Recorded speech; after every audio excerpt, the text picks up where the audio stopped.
అందరికీ నమస్కారం అండి. Welcome to our channel. మనతో పాటు గెస్ట్గా ఉన్నారు మాణిక్యరావు గారు. సార్ నమస్తే అండి. నమస్తే సార్, లిక్కర్ స్కామ్లో అరెస్ట్ అయినటువంటి చెవిరెడ్డి భాస్కర్ రెడ్డి సిట్ విచారణకి తీసుకెళ్తున్న సమయంలో నా మీద తప్పుడు కేసులు పెట్టారు, ఇది అన్యాయం అంటూ గట్టిగా అరుస్తూ నినాదాలు చేస్తూ హల్చల్ చేశారు. మరి నిజంగానే ఆయన మీద తప్పుడు కేసులు పెట్టారా? తప్పుడు కేసులు పెట్టేంత కక్ష కూటమి ప్రభుత్వం అతనిపైన ఎందుకు ఉంది అసలు? కూటమి ప్రభుత్వం తప్పుడు కేసులు పెట్టే ప్రయత్నం చేస్తే ఈ పాటికి వైసీపీ బ్యాచ్ మొత్తం, అంటే ఎవరైతే గందరగోళంగా దాడులు సోషల్ మీడియాలో సైకోలు అంతకు మించినటువంటి విభత్సం చేశారు, వాళ్ళు మొత్తాన్ని కూడా జైల్లో వేసి జైల్లో కిటకిటలాడిపోయాయి. అలా జరగలేదు. అంతెందుకు, నిన్నగా మొన్న చాలా కాలంగా, అంటే ఓడిపోయిన దగ్గర నుంచి కూడా జగన్మోహన్ రెడ్డి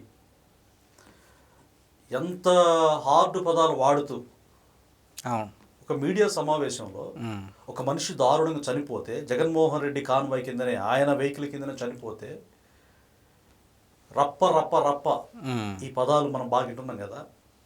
ఆ సమయంలో ఆ ఘటన ఉద్దేశించి మీడియా వాళ్ళు ఇట్లా మీరు రప్ప రప్ప కోయటం కరెక్టేనా, ఈ పదాలు వాడవచ్చా మీ కార్యకర్తలు అంటే, ఏంటమ్మా ఏంటి మళ్ళీ చెప్పు అంటే, ఓడిపోయినా కానీ అంత అహంకారం. నేనంట దాన్ని బలుపు అంట.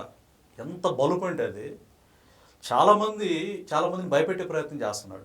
అంటే తనకి కేంద్రం అండ కావచ్చు, వ్యవస్థలను మేనేజ్ చేయడం కావచ్చు, డబ్బు బీభత్సంగా ఉంది, రౌడీ విజన్ కావాల్సినంత ఉంది, ఇక నాకు అదుపు లేదు, అధికారం లేకపోతే నేను దేన్నైనా మేనేజ్ చేయగలను అనే అహంకారంతో ఏకంగా ఉన్న ప్రభుత్వాన్ని, కూటమి ప్రభుత్వాన్ని భయపెట్టే వ్యాఖ్యలు చేస్తున్నాడు జగన్మోహన్ రెడ్డి. ఈ నేపథ్యంలోనే ఈ దరిమిల అంతకుముందు పేరు నాని కూడా మనం చూసాం.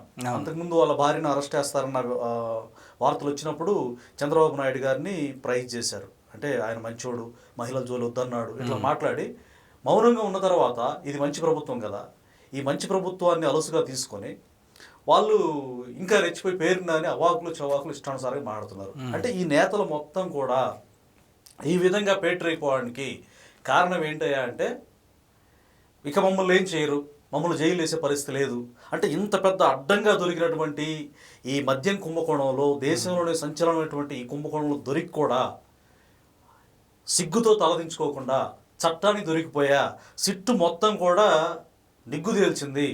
జగన్మోహన్ రెడ్డికి నేను ఏవైతే కట్టలు డబ్బులు అందించానో ఆధారాలు సహా పట్టుకుంది, ఇక నేను తప్పించుకునే పరిస్థితి లేదని రాష్ట్ర ప్రజలకి అపాలజీ చెప్పి సిగ్గుతో తలదించుకోవాల్సిన చెవిరెడ్డి భాస్కర్ రెడ్డి ఈరోజు మీ అంతు చూస్తారని కేకలేస్తా ఉన్నాడంటే, అతని అసహనం, నేను దొరికిపోయానన్న బాధ, చిక్కి గిలగిలా కొట్టుకుంటూ చూసిన చేప. ఆ రకంగా నేనేం చేయాలి ఇప్పుడు, ఇది నా ఎటు తీసుకెళ్ళిపోద్దు, నేను మా జగన్మోహన్ రెడ్డి 30 సంవత్సరాలు ఉంటాడు అనుకుంటే ఏంది మాకు ఇంత బాధ అని చెప్పేసి విలవిల్లాడిపోతూ, ఒక రకంగా వాళ్ళు ఏంటంటే దౌర్జన్యానికి అలవాటు పడ్డారు, అంటే రౌడీజానికి అలవాటు పడ్డారు. అలాంటి వాళ్ళు ఇప్పుడు రౌడీని పట్టుకున్నారు అనుకోండి, వాడు కేకలు గందరగోళం చేస్తాడు, అవసరం నరుకుతా, చంపుతా, జైలు నుంచి బయటకు వస్తే అది చేస్తా, నా మీద కేసు పెట్టొద్దు, ఇలా బెదిరించేది ఏంటంటే, సబ్జెక్ట్ లేకుండా చేతగాని చావలేని, అంటే చట్టాన్ని ఉల్లంఘించే వ్యక్తులు మాత్రమే ఇలా మాట్లాడతారు. సో చెవిరెడ్డి భాస్కర్ రెడ్డిలో మనం అదే చూస్తాం. నిజంగా ఆయన తప్పు చేయలేదు, అక్రమ కేసులు అంటున్నాడు, అక్రమ కేసే పెట్టారనుకో, అక్రమ కేసు పెట్టినప్పుడు నేను చాలా పవిత్రంగా బయటకు వస్తాను, మీరు అక్రమ కేసు పెట్టారు, నేనేం చేయలేదు, ఎవిడెన్స్ మీకు దొరకవు, కక్షపూర్తిగా నన్ను అరెస్ట్ చేశారు అన్న మాటలు ఆయన నుంచి వస్తాయి. నిండుకుండా తొడకదు అన్నట్టు, అలాగే అన్నీ ఉన్న ఇస్తరాకు అనిగమనికి ఉంటున్నట్టుగా చాలా హుందాతనంగా, ధైర్యంగా, సింహంలాగా ఉంటాడు జైలు అయినా సరే. అలా లేకుండా విచారణ సందర్భంలో అతను విచారణకి అవకాశం ఇచ్చిన నేపథ్యంలో విచారణ చేసేటువంటి అధికారుల మీద నీ ప్రతాపం ఏంది అంటే, ప్రభుత్వ అధికారులు, పోలీసులు, సిట్ అధికారుల మీదనే ఇంత బరిదెగింపు, ఇంత అహంకారపూరితమైనటువంటి బెదిరించే ధోరణితో మాట్లాడుతున్నారంటే, ఇక రాష్ట్రంలో రాజకీయ నేతలు ఏ రీతిగా తయారయ్యారో, ముఖ్యంగా వైసీపీ నేతలు మనం అర్థం చేసుకోవచ్చు. సో ఇది ఉడత ఊపులు అనుకోవచ్చు. ఖచ్చితంగా అతని భయం కనబడుతుంది, ఆ బెదిరింపుల్లో భయం కనపడతా ఉంది. దట్స్ వై అతను తప్పు చేశాడనేది 100కి 1000%, మొన్నటి వరకు 100కి 100%, ఇప్పుడు 100కి 1000% చెవిరెడ్డి భాస్కర్ రెడ్డి చాలా దారుణమైన తప్పు చేశాడనే దాన్ని క్లియర్ కట్గా అతని బిహేవియర్ని బట్టి మనం అర్థం చేసుకోవచ్చు. ఓకే. సో మరి చెవిరెడ్డిని సిట్ వాళ్ళు విచారణ చేస్తున్నారు 3 రోజులు. సో ఈ 3 రోజులు అంటే మొన్నటి వరకు ఒకలా చేశారు కదా, సో మరి ఇలా ప్రవర్తించినందుకు ఇంకేమన్నా డోసు పెంచే అవకాశం? డెఫినెట్గా డోసు తోలు తీసి తొక్కి నారదీయటం అంటారే, అలా చేయాలి కూడా. చేయకుండా అమాయకంగా మంచిగా సైలెంట్గా ఉంటే వాళ్ళు ఇంతే రెచ్చిపోతూ ఉంటారు. ఎవడైతే తప్పు చేశాడో, గతంలో కార్యకర్తలను కానీ, టీడీపీ కార్యకర్తలని, జనసేన కార్యకర్తలని ఎంత దారుణంగా హింసించారో ఆ వ్యక్తుల మీద కఠిన చర్యలు తీసుకోకపోతే ఇలాగ తయారవుతారు. ఖచ్చితంగా కఠిన చర్యలు తీసుకోవాల్సిన బాధ్యత కూటమి సర్కార్ మీద ఉంది. చర్యలు తీసుకోకుండా కామ్గా ఏదో మనం చేద్దాం చూద్దాం అంటే మాత్రం ఈ రౌడీలు అలాగే రెచ్చిపోతాయి. మానవ మృగాల్లాగా ఈ మనుషుల మీద పడి పీకు తినేది బట్టి ఖాయం.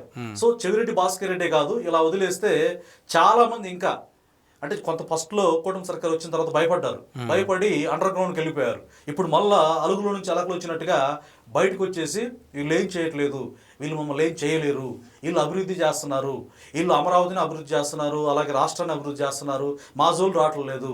అంటే చంద్రబాబు నాయుడు గారు కూడా కక్ష సాధించాలనే ఉద్దేశం ఆయనకు లేదు. అయితే ఇలా రెచ్చిపోతున్నప్పుడు లా అండ్ ఆర్డర్ కూడా ప్రాబ్లం లేదు కాబట్టి ఏకంగా పోలీసులు గతంలో తరలబగలు కొట్టారు, పోలీసుల మీద దాడులు చేశారు. పోలీసులు కూడా ఇప్పుడు నయాను భయాను వాళ్ళని గ్రిప్పులో పెట్టుకున్నారు చాలా మందిని. సో ఇప్పుడు కూటమి సర్కారులో కూడా సాక్షాత్తు సీఎం గారి ఆదేశాలు కూడా తుంగలో దొక్కే పరిస్థితి అధికారులు కావచ్చు, పోలీసులు కావచ్చు, కొద్దిమంది చాలా మంది చేస్తూ ఉన్నారు. వీళ్ళ మొత్తం మీద ఆల్రెడీ చంద్రబాబు నాయుడు గారు ఫోకస్ చేశారు. డెఫినెట్గా వాళ్ళు ఎవరెవరు ఉన్నారో ఏరుతాడు. ఆయన పారదర్శకంగా ప్రజలకి మంచి పాలన అందించడానికి ఆయన కంకణం కట్టుకున్నారు. చంద్రబాబు నాయుడు గారిని తక్కువ అంచనా వేస్తే వాళ్ళు ఖచ్చితంగా పప్పులో కాలేసినట్టే. ఇప్పుడు ఈ చెవిరెడ్డి భాస్కర్ రెడ్డి కావచ్చు, పెద్దిరెడ్డి రామచంద్రారెడ్డి, ఆయన కుమారుడు మొత్తం కూడా జైలుకి వెళ్ళే పరిస్థితి ఉంది. చివరిగా జగన్మోహన్ రెడ్డి కూడా ఇప్పుడు ఇంత అంటే తను ఫిక్స్ అయిపోయాడు, చంద్రబాబు నాయుడు గారు వదలడు, పవన్ కళ్యాణ్ వదలడు, డెఫినెట్గా నా అంతు చూస్తారు, నేను తప్పు చేశా, ఇక నేను మౌనంగా ఉన్నా నేను తప్పించుకోలేను, మాట్లాడినా ఏం కాదు, మహా అయితే ఇంకో కేసు అయింది.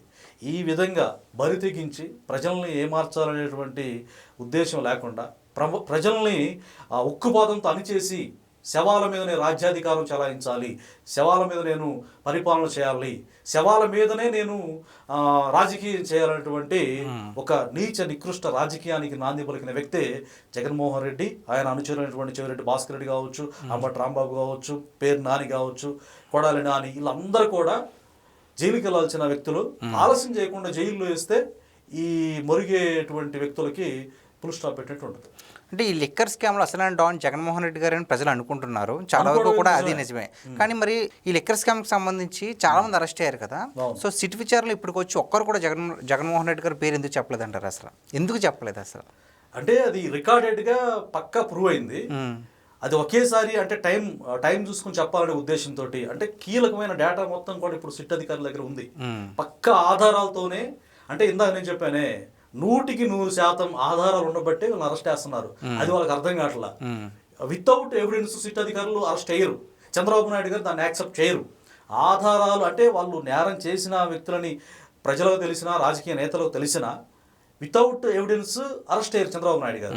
ఇప్పుడు వీళ్ళని అరెస్ట్ చేశారని అంటే వీళ్ళు మేము తోపులు తురుములు రెచ్చిపోతున్నారు కదా, ఒక్కొక్కరిని బొక్కలు వేస్తూనే ఉన్నారు ఎంత పెద్దోళ్ళైనా సరే. ఇప్పుడు ఒక రకంగా జగన్మోహన్ రెడ్డి గుండెకాయ లాంటి గోవిందప్ప ఉన్నాడు కదా, బాలాజీ గోవిందప్ప, అతను అరెస్ట్ అయ్యేటువంటి మామూలు విషయం కాదు. ఎందుకంటే భారతి గారితోటి, జగన్ గారితోటి అతనుకున్న అనుబంధం, అతను పూర్తికాలపు డైరెక్టర్ వాళ్ళ యొక్క వ్యాపార సామ్రాజ్యంలో ఒక కంపెనీకి. అలాంటి వ్యక్తులనే బొక్కలు వేశారనంటే ఎవిడెన్స్ లేకుండా వేస్తారా? కోర్టులు కూడా వెంటనే బెయిల్ ఇవ్వడానికి యాక్సెప్ట్ చేయట్లా. సో పక్కా ఎవిడెన్స్ కోర్టు వారికి సబ్మిట్ చేశారు. సబ్మిట్ చేయకుండా వెంటనే రిమాండ్కి ఊరకే వేసారనమాట అంత పెద్ద వ్యక్తుల్ని. సో జగన్మోహన్ రెడ్డి గారు జైలుకి వెళ్ళడం అనివార్యం. అది ఇయ్యాలా రేపు అనేది అది సెకండరీ, కానీ వీళ్ళు తప్పించుకోలేరు. అంటే లేట్ చేయకుండా తొందరగా వేయాలని ప్రజలు కోరుకుంటున్నారు. ఎందుకంటే ఈ వైసీపీ రాక్షస మూకల పాలన వల్ల ప్రజలు చాలా విసిగి వేసారిపోయారు, ప్రజలు ఎంతో వేదన అనుభవించారు. సో అందుకని ఆ ఆక్రోశం, ఆ బాధ, ఇలాంటి దుర్మార్గులు సమాజంలో కాదు ఉండాల్సింది, రాజకీయాలు చేసినా కానీ మనుషులను పొట్టను పెట్టుకుంటున్నారు, వీళ్ళు జైల్లో ఉంటే ప్రశాంతంగా ఉంటుంది, ఇంకా స్వేచ్ఛ పరిపూర్ణంగా ఉంటుంది అనే ఉద్దేశంతో ప్రజలు కావచ్చు, టీడీపీ క్యాడర్ కావచ్చు, మిగతా పార్టీల క్యాడర్లు కావచ్చు, వాళ్ళు కోరుకుంటున్నారు. పర్సనల్గా నేను కూడా ఒక శాంతి కాముకుడిగా, శాంతిని కోరుకునే వ్యక్తిగా, సమాజంలో ఎలాంటి నీచ నికృష్ట రాజకీయ నాయకులు ఉండకుండా వీళ్ళు చేసిన తప్పులకి వెంటనే శిక్షలు పడితే బాగుంటుందని నేను కోరుకుంటున్నాను. ఓకే, చూసారు కదండి, చెవిరెడ్డి భాస్కర్ రెడ్డి చేసిన వ్యాఖ్యలన్నీ కూడా అబద్ధమని, అంటే తన అమాయకుడేమీ కాదు, పక్కా సాక్ష్యాలు బట్టే సిట్ వారు విచారణ తీసుకుంటున్నారు, అలాగే పోలీసు వారు వాళ్ళని అదుపులోకి తీసుకుని జైల్లో పెట్టారని మాణిక్రావు గారు చెప్తున్నారు. సో దీనిపై మీ అభిప్రాయం ఏంటో కామెంట్ చేయండి. థ్యాంక్స్ అండి.